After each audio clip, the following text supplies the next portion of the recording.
Sidang pemeriksaan Ferdy Sambo dan istrinya Putri Chandrawati sebagai terdakwa dalam kasus dugaan pembunuhan berencana Brigadir J diwarnai isak tangis keduanya. Seusai proses pemeriksaan keduanya sebagai terdakwa, maka persidangan akan dilanjutkan pembacaan tuntutan dari jaksa penuntut umum. Pembacaan tuntutan itu juga dinantikan masyarakat terkait berapa lama JPU akan menuntut hukuman kepada Ferdy Sambo serta Putri Chandrawati.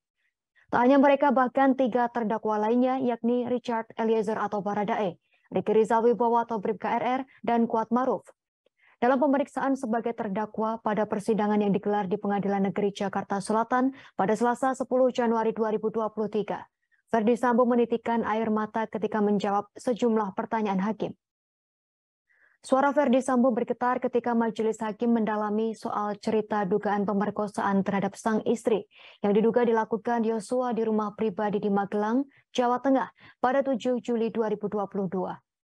Sambo juga terlihat menangis ketika disinggung nasib keempat anaknya saat ini setelah ia dan istrinya ditahan selama menjalani persidangan dalam kasus tersebut. Putri Chandrawati juga menangis ketika ditanya hakim dalam pemeriksaan sebagai terdakwa. Air matanya bercucuran saat menceritakan dugaan pemerkosaan yang dilakukan Yosua pada Rabu 11 Januari 2023. Putri Chandrawati pun berharap tak ada pemberitaan yang bersifat asumsi negatif dari kasus yang tengah menimpa ia dan suaminya Ferdy Sambo. Sambil menangis, Putri Chandrawati menyinggung keluarga dan anak-anaknya yang juga harus terdampak akibat peristiwa yang kini membuatnya menjadi terdakwa. Ahli hukum pidana dari Universitas Indonesia Eva Ahyani Zulfa menilai air mata Ferdy Sambo dan Putri saat sidang. Ia menyatakan hakim dan JPU akan berpegang kepada fakta persidangan yang terungkap dalam menyusun tuntutan dan putusan atau vonis. Eva berujar hakim dan JPU sudah seharusnya tak terpengaruh dengan sikap para terdakwa yang menangis di ruang sidang.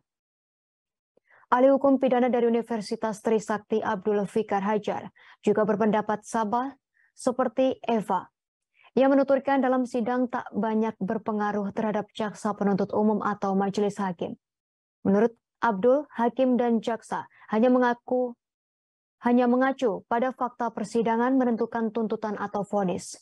Tangisan Ferdy Sambo dan Putri Chandrawati dalam persidangan lebih disebabkan karena mereka meratapi nasib saat ini karena dibui dan menjadi sorotan masyarakat.